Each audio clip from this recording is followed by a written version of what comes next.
A variedade de fenômenos no universo pode ser descrita por 4 forças: a força nuclear forte, a força nuclear fraca, a força elétrica e a força da gravidade.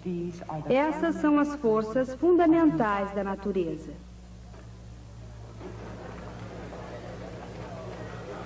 Até agora, temos nos ocupado de uma espécie de enigma filosófico. A peça central de tudo isso que temos feito tem sido a segunda lei de Newton. A lei segundo a qual uma aceleração é produzida por uma força que age sobre uma massa. Mas além da equação propriamente dita, não temos nenhuma ideia do que significa essa força, como também não temos ideia do que seja massa. Suponhamos que eu diga que acabei de fazer uma grande descoberta científica. Eu descobri que galharufas é igual a pitibiribas vezes a distância. Mas você não ficou muito impressionado. O motivo é que eu não lhe expliquei o que é galharufa, nem o que é pitibiriba. O mesmo vale em relação à segunda lei de Newton. A menos que se saiba o que são força e massa, essa segunda lei não quer dizer muita coisa. Mas, sem dúvida, fizemos algum progresso. Calculamos órbitas de projéteis e descobrimos que todos os corpos caem com a mesma aceleração. Isso é algo concreto e sólido. Não um filosófico jogo de palavras sobre galharufas e pitibiribas. Como fizemos isso? Nós simplesmente fizemos. Introduzimos uma outra ideia teórica, a lei da gravidade. A lei da gravidade é uma descrição explicitamente clara e independente de um tipo de força.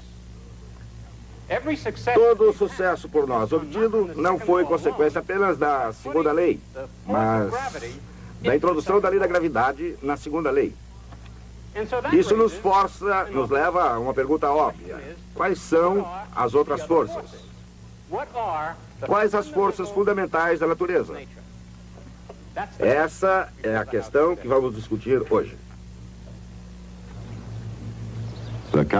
Instituto Tecnológico da Califórnia, Caltech, em Pasadena.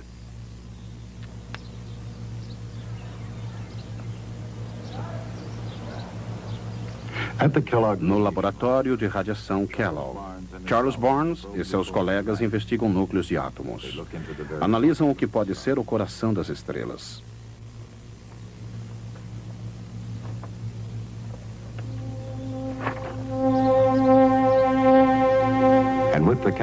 E com os aceleradores de Caltech observam as forças fundamentais da natureza. A ciência e a tecnologia avançam em saltos quânticos, mas mesmo na área espacial, as equações de Isaac Newton não são esquecidas. Aqui, por exemplo, a equação força igual massa vezes aceleração funciona muito bem. De fato, F igual ma é o princípio em que se baseia esse acelerador. Uma máquina com a qual o pai da mecânica clássica provavelmente jamais sonhou. E aqueles que levam adiante a exploração de Newton descobrem outro princípio da natureza. Toda e qualquer partícula de matéria, tudo, desde o limite exterior da mais distante galáxia até o núcleo de um átomo, está sujeito a 4 forças fundamentais.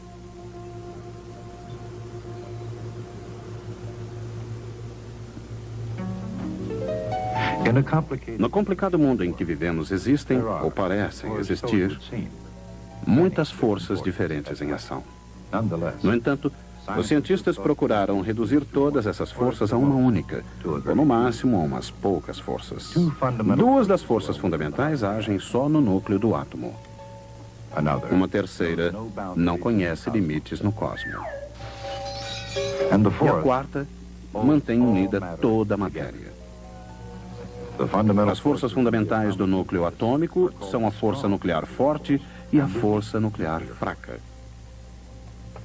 A força forte une os prótons e nêutrons nos núcleos. É tão poderosa que pode superar a repulsão natural dos prótons.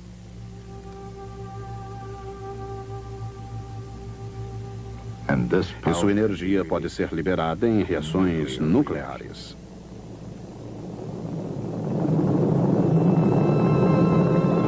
Indiretamente, A força nuclear forte gera energia nas profundezas do Sol e também das outras estrelas.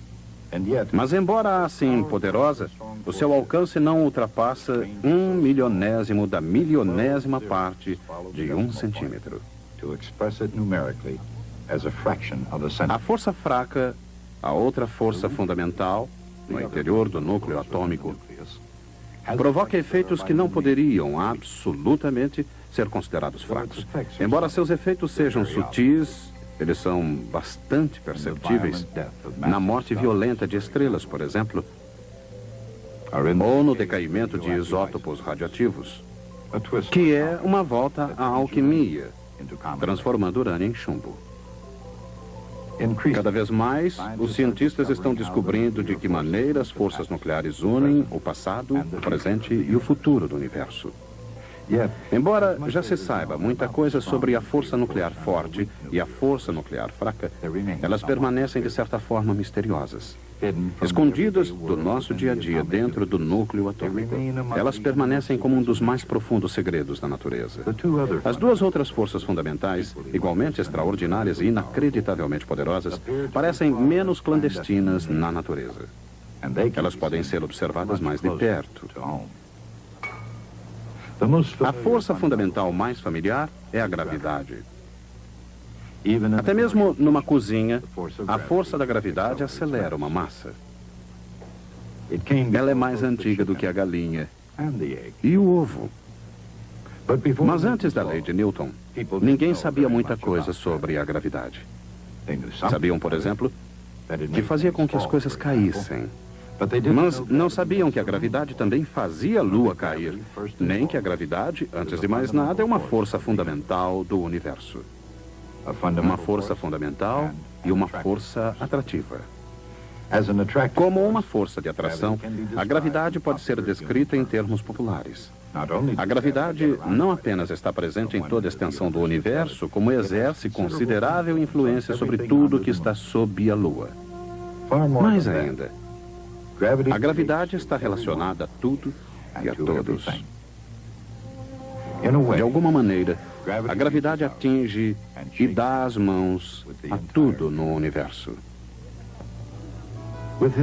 Com sua lei da gravitação universal, Isaac Newton explicou como e o porquê da gravidade no universo. Como ela atrai os objetos para a Terra e, ao mesmo tempo, por que alguns objetos como a Lua permanecem no céu. Ele explicou a gravidade em termos de força.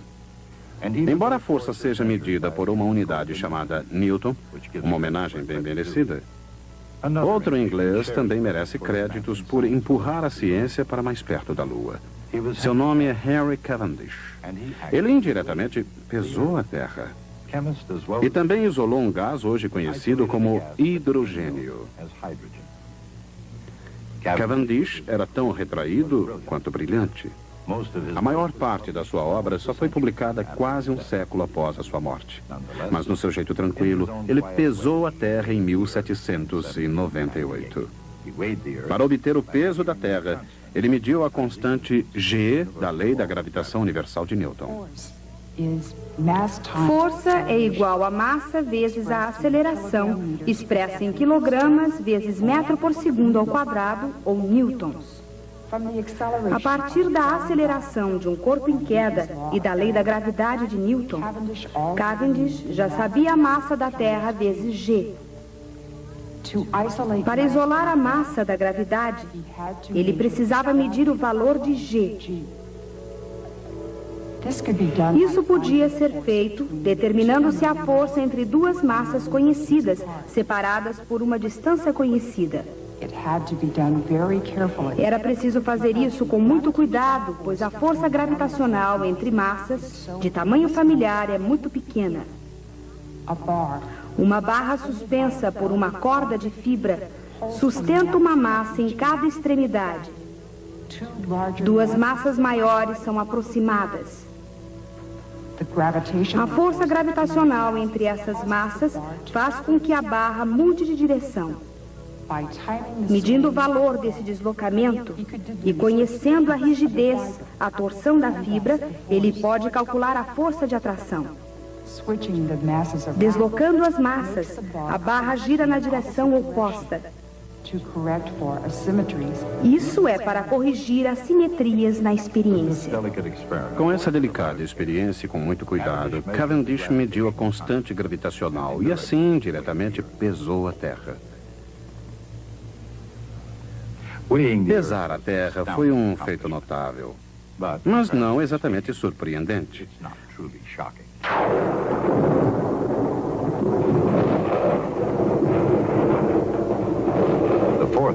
A quarta força fundamental é a elétrica. A eletricidade parece o paradoxo das forças. Num instante é algo excitante, até mesmo amedrontador com sua intensidade. No outro, tão prosaica quanto uma torradeira. Às claras, a eletricidade é tão comum quanto o pão branco. Mas nas trevas, ela desperta muitas fantasias, algumas mortais, outras místicas, todas de alguma forma associadas à cultura ocidental. Nenhuma imagem atinge mais um americano do que esse habitante de Filadélfia produzindo energia com uma pipa. Considerando-se seus efeitos inigualáveis, redator e escritor, inventor, político, agente postal e estadista, filósofo, a argúcia e a sabedoria de sua época, por que será que essa sua imagem é a mais popular até os nossos dias? Porque Benjamin Franklin foi o primeiro e mais destacado cientista da jovem América.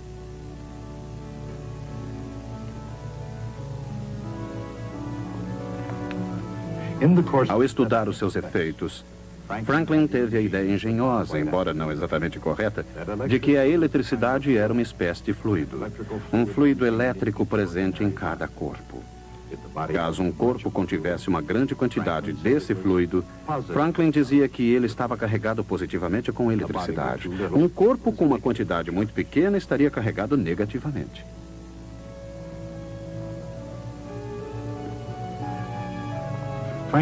Os termos de Franklin, carga positiva e carga negativa, permanecem vivos no vocabulário da eletricidade.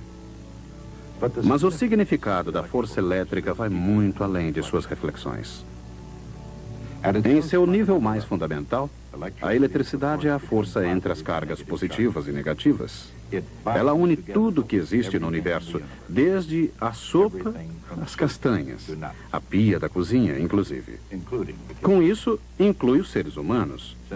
Por que então não temos consciência das cargas em nossos corpos? Por que o pão não eletrocuta a torradeira? E cada vez que as pessoas se apertam as mãos, por que não se fritam umas às outras como batatas?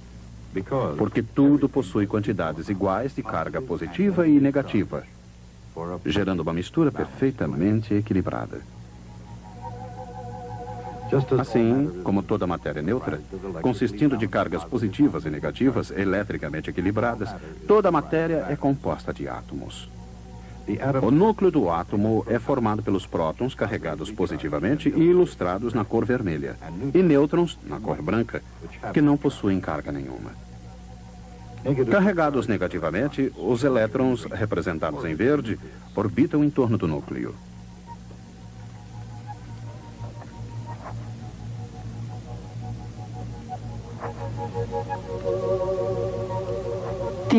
A força elétrica é igual a constante K, índice E,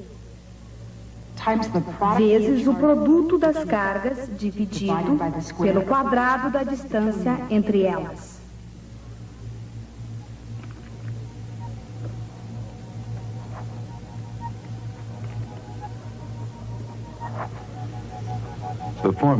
A fórmula da força elétrica apresenta uma notável semelhança com a fórmula da força gravitacional. A força gravitacional mantém os 9 planetas em órbita em torno do Sol. A força é igual a menos uma constante, G, vezes o produto das massas,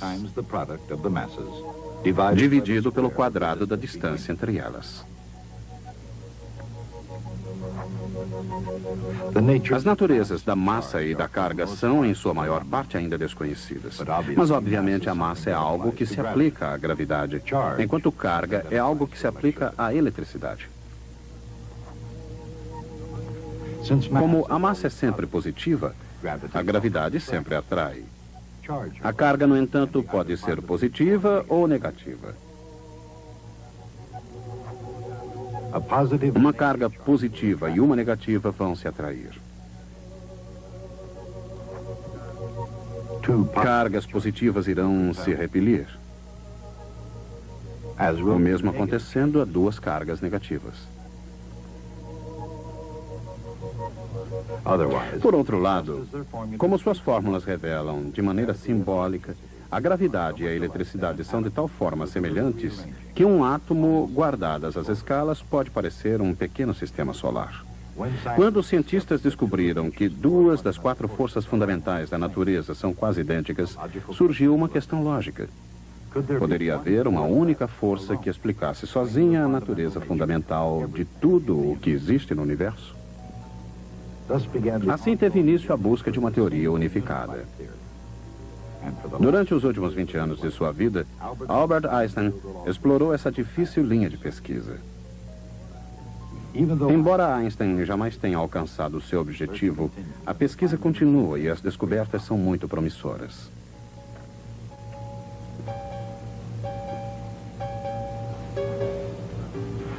Encontrados nos escombros de colisões nucleares, esses fragmentos sugerem uma conexão profunda e subjacente entre a força elétrica e a força nuclear fraca. Fora do âmbito da pesquisa científica, no entanto, o mundo do senso comum continua sendo governado pela gravidade e pela eletricidade. Gravidade é a força que faz com que alguns objetos caiam e mantém outros girando. A gravidade mantém a Lua girando na órbita da Terra e os planetas em torno do Sol, em vez de ficarem vagando pelo espaço. A eletricidade, assim como a gravidade mantém os planetas em seu curso, a eletricidade mantém os átomos e moléculas de líquidos e sólidos que formam tudo, desde os mais complexos organismos ao simples sal de cozinha. Embora a matéria comum seja eletricamente neutra, os átomos no seu interior podem estar carregados tanto negativa quanto positivamente. O sal ilustra como essas cargas podem manter a matéria unida. Os cristais do sal são unidos pela força elétrica entre o sódio, positivamente carregado, e os íons de cloro, negativamente carregados. A eletricidade, nas mais diversas formas, é uma força fundamental que constantemente se faz notar.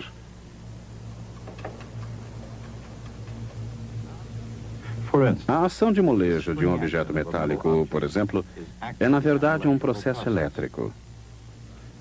Íons metálicos positivamente carregados são mantidos unidos por elétrons que são negativos. Quando o metal é esticado, os íons se separam, mas os elétrons os obrigam a se unirem novamente. Outra forma de força elétrica é a fricção. Quando dois objetos entram em contato, suas cargas positiva e negativa interagem e suas superfícies são, pelo menos temporariamente, unidas. Uma terceira forma da força elétrica é a viscosidade, que determina a velocidade com que um fluido flui. Por exemplo, cada recipiente contém um fluido com uma viscosidade diferente. Quanto mais viscoso o fluido, mais lentamente os objetos o atravessam. Assim, tanto no molejo de uma mola de metal como no atrito entre dois objetos, a viscosidade é resultado das cargas elétricas dos seus átomos. Aqui, quando os objetos vão descendo, moléculas do líquido fluem ao seu redor sob a influência da força elétrica entre elas. 3 séculos depois que o gênio de Isaac Newton produziu F igual a ma, o professor Barnes e seus colegas utilizaram a força elétrica para acelerar uma massa. O acelerador da Caltech recria eventos que ocorrem no interior do Sol, colidindo núcleos a altas velocidades para provocar uma reação. Um íon negativo é um átomo com um elétron extra. Quando injetado no acelerador, ele é atraído pelo terminal de alta voltagem positivamente carregado. É uma atração poderosa. Ela se deve à força elétrica. Força entre o íon negativo e a carga positiva do terminal de alta voltagem. No interior da câmara, há um tubo através do qual o íon deverá passar. A meio caminho do tubo está o terminal de alta voltagem, com uma grande carga positiva. Enquanto isso, no início do tubo, um átomo de carbono recebe uma carga negativa. No mesmo ponto, outra carga negativa impulsiona o íon em seu curso.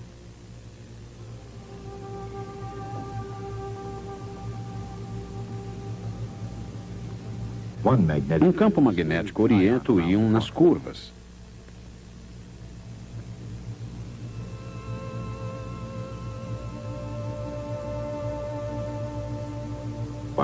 Enquanto o outro o mantém no centro do tubo.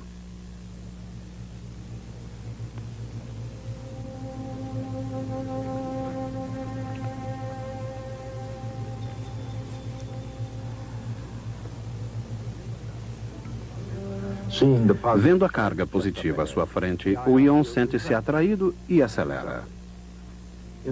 Na região mais positiva, moléculas de gás aguardam.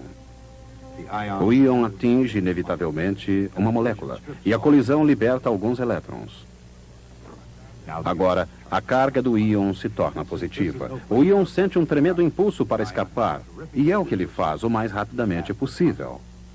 Não apenas com rapidez,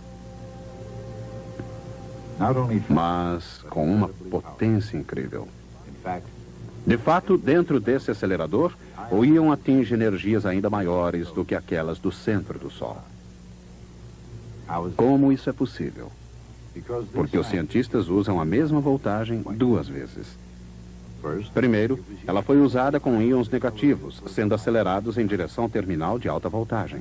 A voltagem foi utilizada uma segunda vez com íons positivos acelerados em direção ao potencial inicial.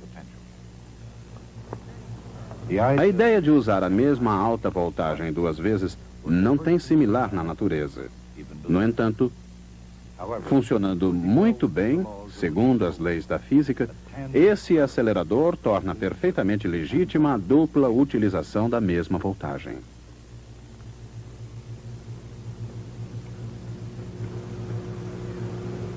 Esse acelerador tornou-se um instrumento padrão da física experimental. Essa experiência, por exemplo, é uma tentativa de se descobrir com que rapidez os núcleos de carbono se fundem com os núcleos de hélio, produzindo o oxigênio.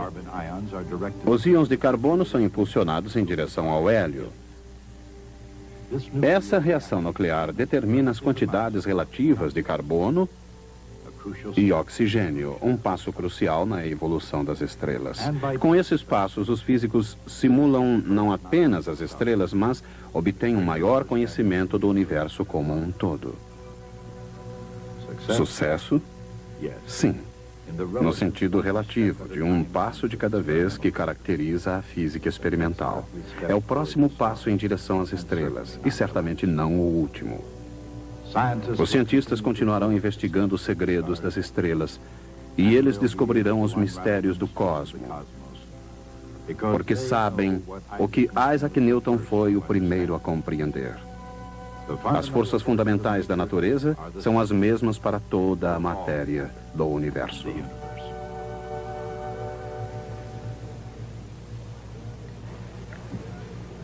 Muito bem. Fizemos o que nos propusemos fazer. Enumeramos as forças da natureza. Aprendemos também algo sutil e profundo sobre a natureza da própria física. Explico. Antes de Isaac Newton, a ciência da física como a conhecemos hoje não existia. A dificuldade não era não termos todas as respostas. A dificuldade era que não sabíamos que perguntas fazer.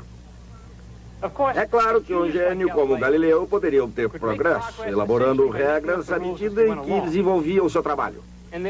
Alguns acharam que haviam dominado a situação. Descartes pensou que seria capaz de compreender tudo, dentro de poucos anos, seguindo alguns princípios racionais por ele elaborados. Mas estava enganado. Nosso conhecimento do universo encontrava-se num estado caótico. Não sabíamos nem que perguntas precisavam ser respondidas para se obter uma nova ordem no mundo. Então, veio Newton e disse F igual ma. E a névoa começou a se dissipar. Por quê? Porque podemos calcular as acelerações? Não, não é bem isso. O importante está no cerne daquele enigma que discutimos antes. Se essa equação é a chave para a compreensão do universo, devemos saber que forças existem e devemos saber o que é a matéria.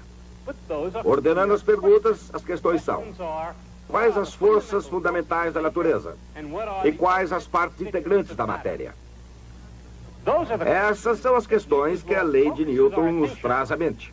Elas constituem até hoje os problemas centrais de toda a física. Discutiremos esses problemas na próxima vez.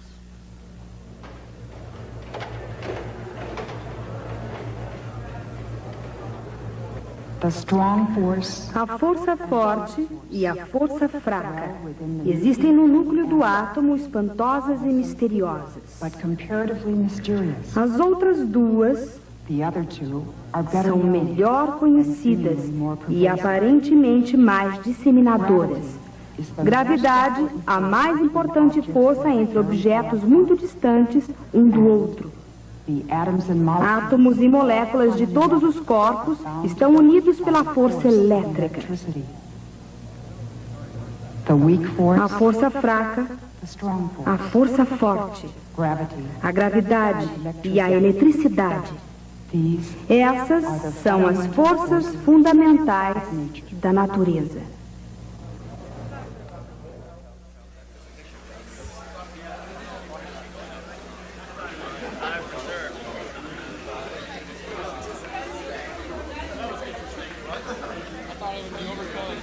How can you eat one piece in this twice? I just